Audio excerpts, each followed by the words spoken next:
خانم ببخشید تعویض شناسنامه انجام میدین؟ بله. خب اینو کجا بذارم؟ بیا بذار رو سر من. بذار تو نوبت دیگه.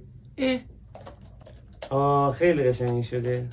خانم خطم مسدود شده. برم همونجا. کارت ملیتون رو بدین. خانم با منین؟ پس با کیم؟ آخه شما روتون به همکارتون بود. ما رونالدینیوی عمل میکنیم، به اون ور نگاه میکنیم، جواب این ور رو میدیم. کی زوره؟ آقای محترم انگشت سبابه اینه، بذارین رو دستگاه. کافیه. چه بی‌اعصابین شما. بره بابا. خواهر جان خسته شدم، میخوام از این کار بیام بیرون. بره چی شغلمان که خوبه. خانم گوشی هم فلش میزنین؟ جواب تو گرفتی حالا؟ تشریف ببرین موبایل فروشی، کار ما نیست.